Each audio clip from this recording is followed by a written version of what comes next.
The Star Wanderer wasn't supposed to stop at Blue Haven Station. The old merchant vessel had a schedule to keep and cargo to deliver, but a failing power coupling had forced Captain Tom Reed's hand. As the ship's docking clamps engaged with a loud clang, he stared out the bridge viewport at the busy space station with its blinking lights and steady stream of small transport vessels. "How long for repairs?" he asked his engineer, a tall, four-armed alien named Grex. 6 hours, minimum, Grex replied, his outer skin shifting to a worried shade of green. "The coupling is worse than we thought." Captain Reed nodded, his antenna twitching with annoyance. The delay would cost them, but not as much as a complete power failure in deep space would. "Fine. Crew can take short shore leave, but everyone back in 5 hours." That's when the station's docking control called. "Star Wanderer, we have a passenger request for your vessel." Reed's antenna stood straight up. They weren't a passenger ship. The Star Wanderer was a bulk cargo hauler, moving goods between the outer colonies. But before he could refuse, the controller added, "They're offering triple the standard rate." Money talked, especially when facing repair costs. "Send them over," Reed said after a moment's thought. "But tell them we're leaving in 6 hours, no delays."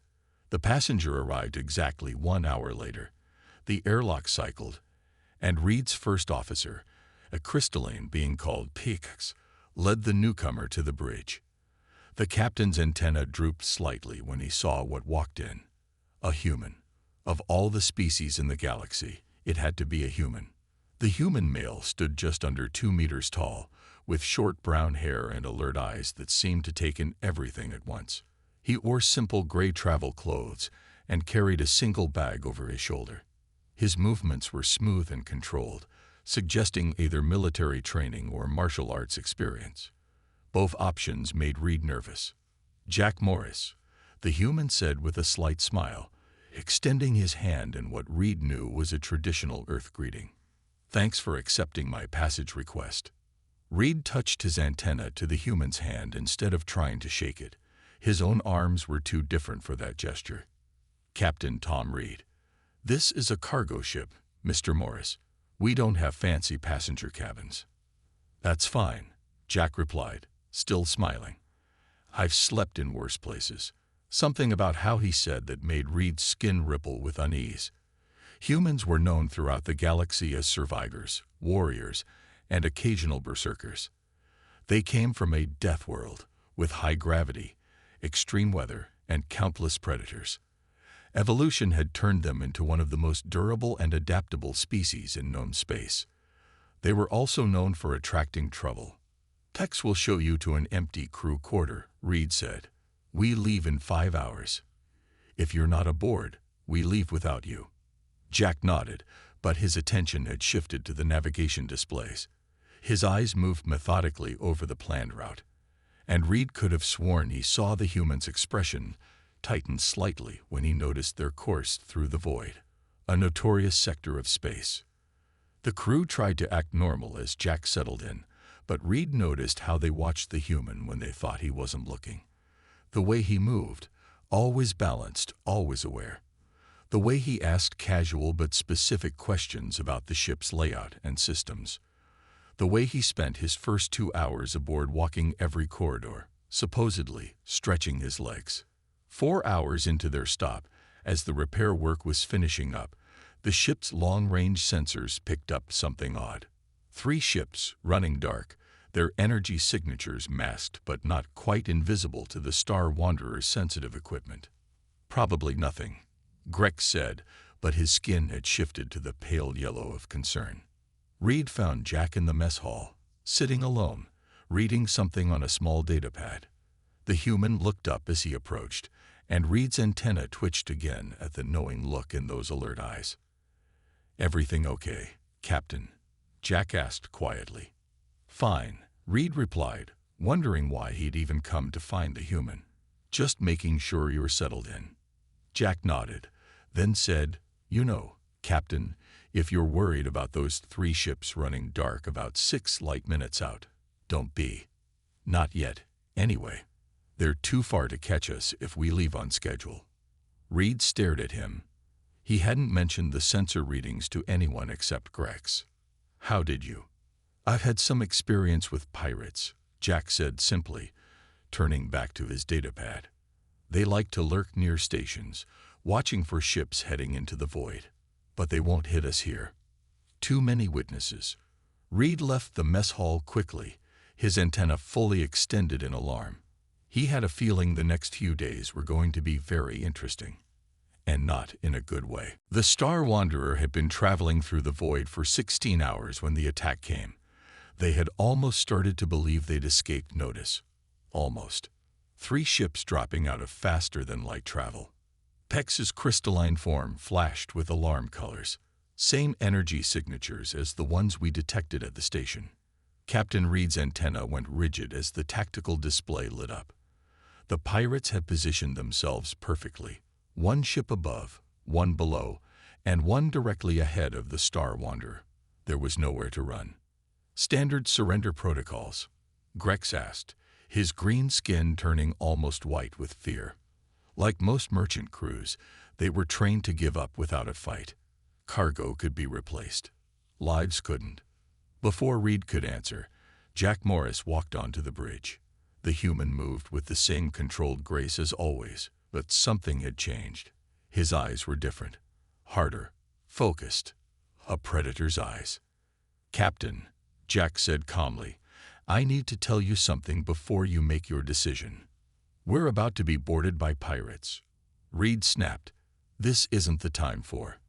"I'm not just a passenger," Jack interrupted. "I'm a former space marine and current security consultant. Those 3 ships out there, they're running Mark IV Ravager-class assault vessels. Old models, poorly maintained based on their engine signatures. Their shields will have weak spots." The bridge crew stared at him. Reed's antenna twitched rapidly.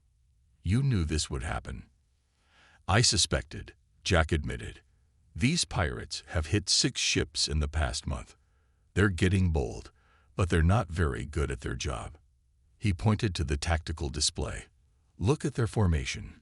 Too tight. They're scared of their target getting away, so they bunch up. That's a weakness we can use." A harsh voice crackled over the ship's comm system. "Merchant vessel Star Wanderer. Power down your engines and prepare to be boarded. Resist, and we space your crew." Reed looked at Jack. "You really think we can fight them? Give me access to your security systems and 30 minutes with any crew members who want to help," Jack replied. "I'll make sure these pirates regret their career choice." Something in the human's voice, the absolute certainty in it, made Reed's decision. Do it. The next 20 minutes were a blur of activity. Jack moved through the ship like he'd lived on it for years, setting up defensive positions at key points. He showed crew members how to turn maintenance tools into weapons, how to use the ship's corridors as ambush points. Humans learned to fight in 3 dimensions long before we went to space. He explained as he helped Grex set up a trap using the ship's loading mechanisms. "We grew up in trees, built cities with multiple levels. Pirates think in straight lines. We don't." When the first boarding pod clamped onto the Star Wanderer's hull, Jack was ready. He had positioned himself near the most likely entry point, with crew members stationed at strategic locations nearby. The pirates cut through the hull with plasma torches. As soon as the first one stepped through, Jack's plan went into action. The artificial gravity in that section suddenly reversed, sending the boarders crashing into the ceiling. Before they could recover, emergency bulkheads slammed shut, trapping them in a crossfire from hidden positions. "Remember," Jack's voice came through the crew's comm units. "They're wearing standard combat armor. Aim for the joints and helmet seals." The sound of his modified maintenance laser punctuated his words, each shot finding a weak point in the pirates' protection. The first boarding party was neutralized in less than 2 minutes. No casualties on either side, just a lot of unconscious pirates. "Captain," Jack called over the comms. "That was just their test run. The real fight's about to start. But now your crew knows we can hurt them. More importantly, the pirates know it too." Reed watched the tactical display as the enemy ships adjusted their positions. They were spreading out now, becoming more cautious. His antenna vibrated with a mixture of fear and excitement. The human was right. The real battle was just beginning. But for the first time, Reed started to believe they might actually survive it. "They're coming in through 3 points now," Pex reported, their crystalline body flickering with warning colors. "Cargo bay, maintenance access," and a loud boom shook the ship. "Engineering." Jack nodded as if he'd expected this. He was standing in the ship's main corridor, surrounded by improvised weapons he'd created from ship equipment. "Captain, remember what I said about humans thinking in 3 dimensions?" "Yes," Reed replied through the comm, his antenna twitching as he watched the tactical displays from the bridge. "Time to show you what that means." Jack turned to the gathered crew members. "Grex, take your team to engineering, but don't use the main corridors." The 4-armed engineer's skin shifted to a confused purple. "But that's the only way to." "Maintenance shafts," Jack interrupted, pulling up a holographic ship schematic. "Humans call it monkey climbing. Your species is actually better at it than we are." He pointed to several narrow passages that ran between the ship's walls. "They'll expect defenders to come from the corridors. Nobody looks up or down during a fight unless they're trained to." Grex's skin turned to an interested blue as he understood. "We can drop right on top of them." "Exactly." Jack handed him several small devices he'd made from spare parts. "Throw these first. They're flashbangs. Bright light, loud noise. Pirates hate those." The crew split into teams, each heading to their positions through maintenance shafts and utility tunnels. Jack had turned the Star Wanderer itself into a weapon, using every cramped space and service duct to their advantage. In engineering, the pirates burst through the doors with weapons ready, only to find an empty room. They moved forward cautiously, checking corners, but not looking up. From hidden positions in the ceiling, Grex and his team watched through special goggles Jack had modified for them. "Now," Grex whispered. The flashbangs went off, filling the space with blinding light and disorienting sound. The pirates staggered, their helmet filters struggling to compensate. That's when Grex's team dropped from above, using all 4 arms to grab weapons and limbs. The fight was over in seconds. In the cargo bay, another group of crew members used Jack's strategy. They removed floor panels and struck from below, using the loading machinery to tangle the pirates in cargo netting. Some of the aliens were amazed at how easily they adapted to human fighting techniques. "It's like a puzzle," one crew member said excitedly, their tentacles waving. "But instead of solving it, we're becoming the puzzle." Jack himself headed to the maintenance access point. He moved through the narrow spaces with practiced ease, having spent hours memorizing the ship's layout. The pirates had cut through the outer hull and were moving in a tight formation through the access tunnel. "Too predictable," Jack muttered. He reached up and grabbed a pipe running along the ceiling, then pulled himself into a maintenance crawl space above the tunnel. As the pirates passed beneath him, he dropped a small canister. "What's that?" one pirate asked, just before the canister released a cloud of fast-hardening repair foam, normally used for emergency hull breaches. The pirates found themselves stuck in place, their fancy combat armor turned against them as the foam hardened in their joints. Jack dropped down behind them. "Fun fact about humans," he said, casually disarming them. "We turned practically everything into a weapon at some point in our history. Fire, sticks, rocks, even cleaning supplies.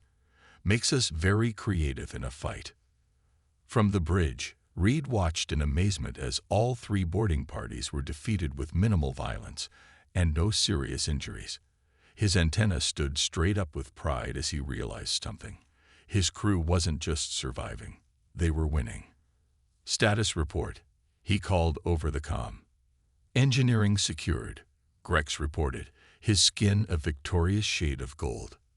"Cargo bay clear," came another response. "Maintenance access under control," Jack added. "But Captain, we're not done yet. Those ships out there still have weapons, And now they're angry. Time for Phase 2.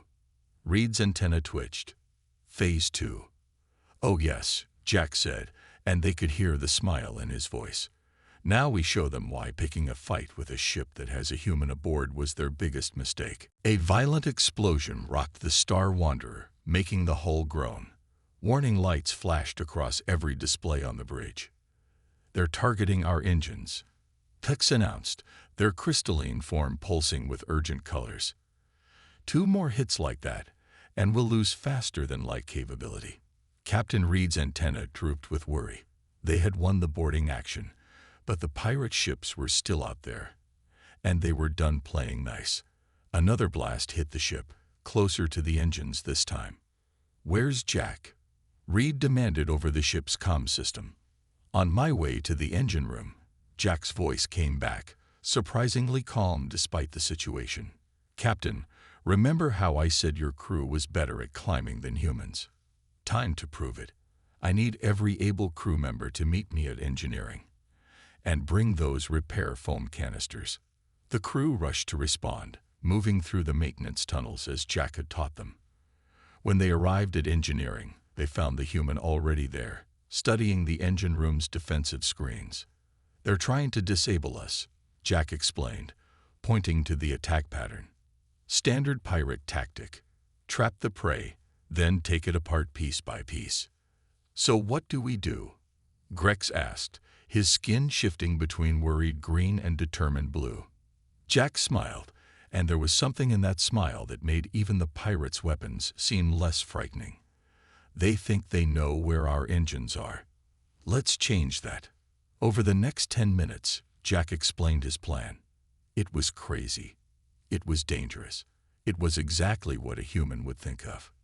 "You want us to reroute engine power through the cargo holds." Grex's skin had turned pure white with shock. "That's impossible." "Impossible for most species," Jack agreed. "But you have 4 arms, perfect for multiple connections. And your friends here," he gestured to the other aliens, "have natural abilities that make them perfect for this job. Together, we can do something the pirates would never expect." Another hit rocked the ship. They were running out of time. "Trust me," Jack said simply. They did. What followed was a masterclass in human adaptability combined with alien capabilities.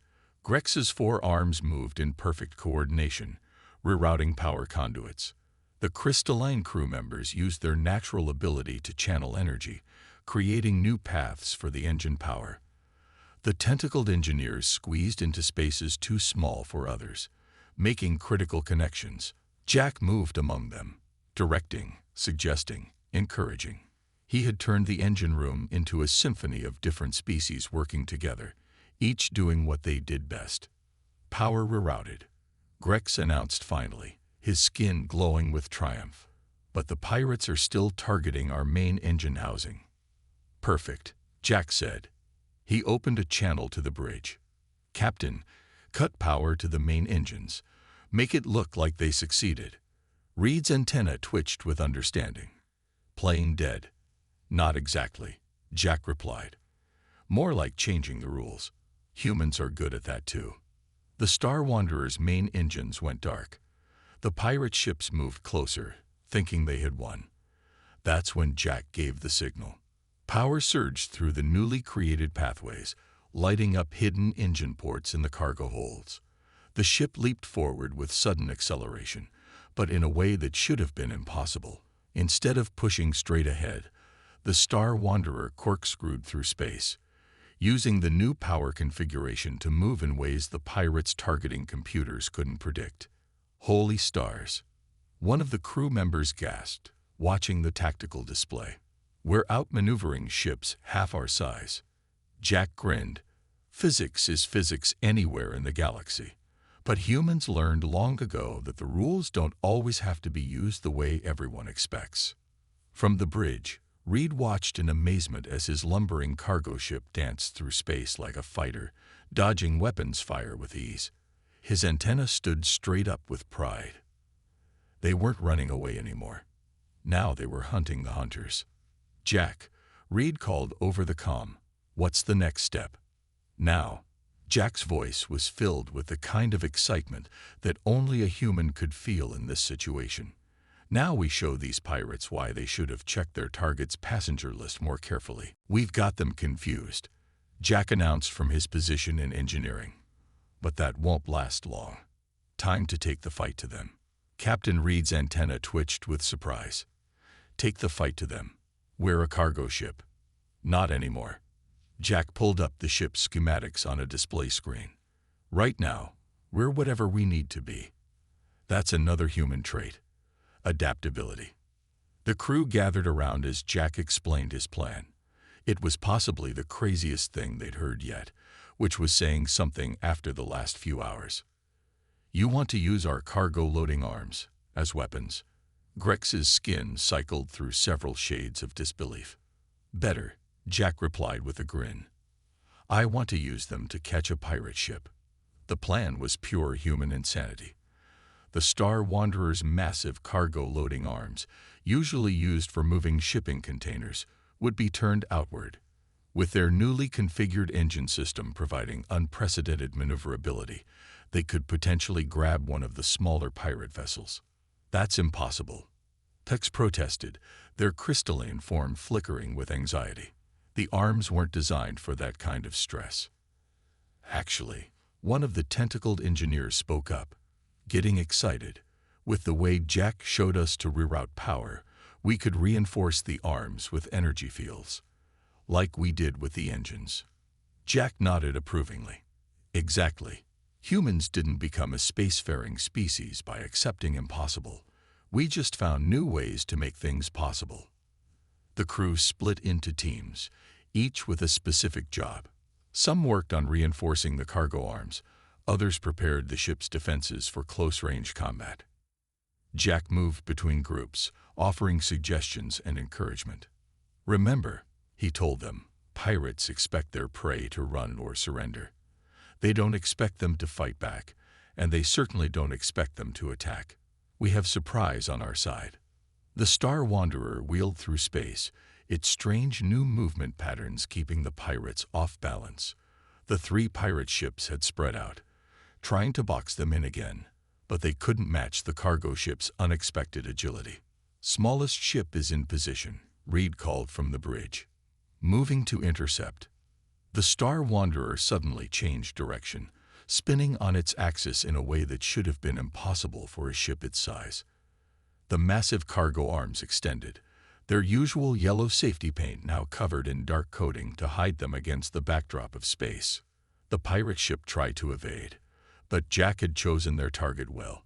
It was the smallest and fastest of the three, which also made it the lightest. The cargo arms reached out like giant hands. Now, Jack commanded. Energy fields sprang to life around the cargo arms, created by the crystalline crew members channeling power through the ship's modified systems. The arms caught the pirate vessel in their grasp, the energy fields cushioning the impact while ensuring the target couldn't escape. Got them, Grex shouted, his skin turning bright gold with victory. Boarding teams ready, Jack announced. Several crew members stood with him, armed with the same tools they used to defeat the boarders earlier. But this time, they were the ones doing the boarding. I still can't believe we're actually attacking pirates, one of them said, nervous but excited. Believe it, Jack replied, checking his improvised weapons. And remember, they're not ready for this.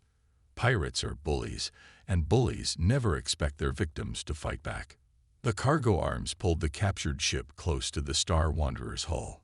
Jack turned to his boarding team, seeing not the scared cargo crew they'd been hours ago, but warriors ready for action. Time to show them what happens when they mess with a ship that has a human aboard, he said with a fierce smile, ready to make some pirates very, very sorry. The crew's response was enthusiastic. Even Captain Reed, watching from the bridge, felt his antenna quiver with anticipation. They weren't just surviving anymore. They were about to make history. The pirate leader's face appeared on the Star Wanderer's main screen, and for the first time, the crew saw what they were fighting. The alien was massive, with armored scales and sharp teeth, clearly from a predator species. "You dare," the pirate leader roared. "You dare to capture one of my ships?" "Oh, we dare," Captain Reed replied, his antenna straight with newfound confidence. "Surrender now, or I will show you what happens to prey that tries to fight back." The pirate leader's image disappeared, and suddenly multiple warning signals blazed across the bridge displays. "They're powering up some kind of heavy weapon," Pex reported, their crystalline form flashing with alarm colors. "Energy readings are off the charts."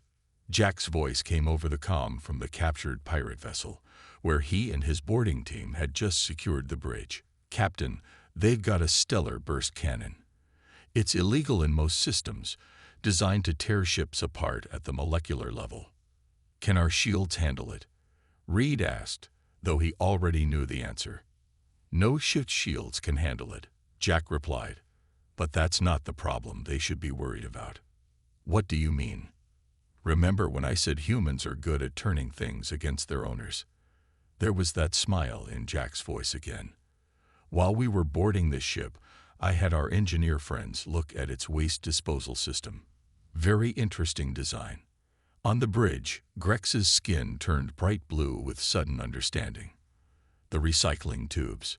They run through every ship of this class." "Exactly," Jack said. "And what's the first rule of ship combat that humans learned?" "Never let your enemy know all your capabilities," Reed answered, remembering Jack's earlier lessons. "Wrong." Jack's voice was filled with fierce joy. "First rule is, always have a backup plan. Second rule is, make it crazy enough that no one will see it coming."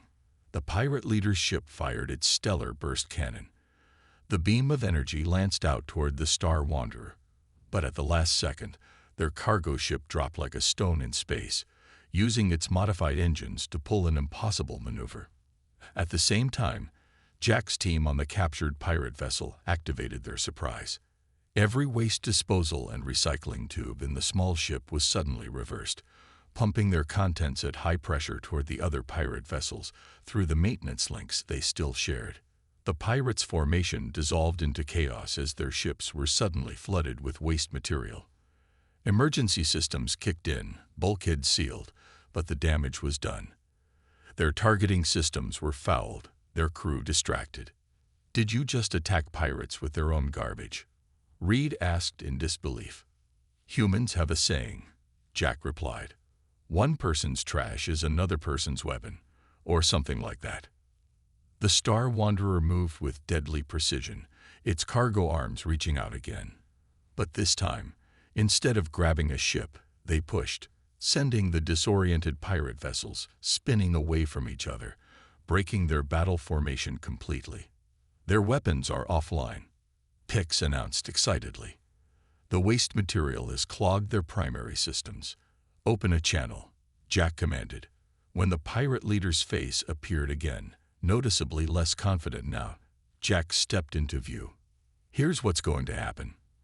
You're going to surrender, or I'm going to show you exactly why humans are considered the most dangerous species in the galaxy when we're protecting our friends." The pirate leader snarled, showing those sharp teeth again. "You're bluffing. One human can't. Try me." Jack's voice was calm, but his eyes held that predator look again. "I've got control of one of your ships.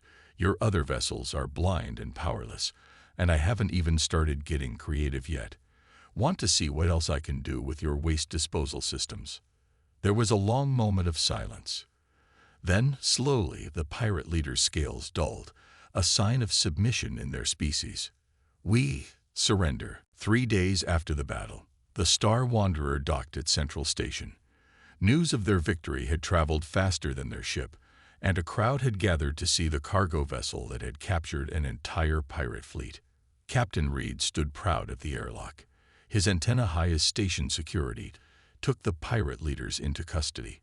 Beside him, Jack watched with that same calm expression he'd worn since first boarding the ship. "You knew this would happen," Reed said. "It wasn't a question. You were hunting them all along." Jack smiled. "Not exactly. I was tracking them. Yes, the company that hired me lost 3 ships to these pirates, but I never planned to fight them with a cargo ship and its crew. He looked at the crew members nearby, who were excitedly telling their story to station officials. That part just worked out better than I could have hoped. Grex approached them, his skin shifting through happy colors. "The station engineers want to study our engine modifications," he said excitedly. "They say it shouldn't be possible, what we did. But we did it anyway." "That's what happens when you mix human creativity with alien expertise," Jack replied. "Impossible becomes just another word for hasn't been tried yet." The next few hours were busy. Station officials took statements, cargo was unloaded, and repair crews swarmed over the Star Wanderer, amazed at how the ship had been modified during the battle. But the biggest surprise came when Captain Reed called a crew meeting in the main cargo bay. "The company is very pleased," he announced, his antenna twitching with excitement. "Not only did we save their cargo, but the bounty on those pirates was substantial. Everyone's getting a bonus." A cheer went up from the crew, but Reed wasn't finished, and they've approved my request for a new permanent position on the Star Wanderer, Chief of Security. All eyes turned to Jack, who looked genuinely surprised for the first time since they'd met him. "What do you say?" Reed asked, ready to turn a cargo ship into the safest transport in the sector. Jack looked around at the crew, at Grex's hopeful color changes, at Pex's encouraging crystal gleams, at all the aliens who had become warriors under his guidance. "Well," he said with a grin, "someone has to keep you all from getting too comfortable."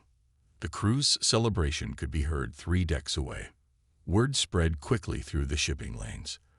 The Star Wanderer became famous not just for capturing pirates, but for its unique crew. Different species working together, learning from each other, combining their abilities in ways no one had thought possible before. Other ships started recruiting humans specifically for their security teams. Cargo companies began offering special training programs, teaching crews how to use their natural abilities in new ways. "Think like a human" became a popular saying among space crews, meaning to look at a problem from unexpected angles. The original pirate fleet's capture had an even bigger effect. Other pirates became wary of attacking any ship that might have a human aboard. The mere possibility was often enough to make them choose easier targets. 1 month after the battle, the Star Wanderer was back in space. The cargo hold was full, the engines were humming with their new modifications, and the crew moved with confident purpose. On the bridge, Captain Reed watched Jack training new crew members in his unique style of ship defense. The human was teaching a tentacled engineer how to use their natural flexibility to reach places an attacker would never expect. "You know," Reed said, his antenna swaying gently, "when you first came aboard, I was worried that having a human would bring us trouble." Jack looked up from the training session, that familiar calm smile on his face. "Captain, trouble was already out there. I just helped you learn how to handle it." Reed's antenna twitched with amusement. "And now, Jack gestured to the stars visible through the viewport. "Now we show the galaxy what happens when different species work together, learn from each other, and aren't afraid to try the impossible." "Like humans do?" Reed asked. "Even better," Jack replied. "Like we all do together."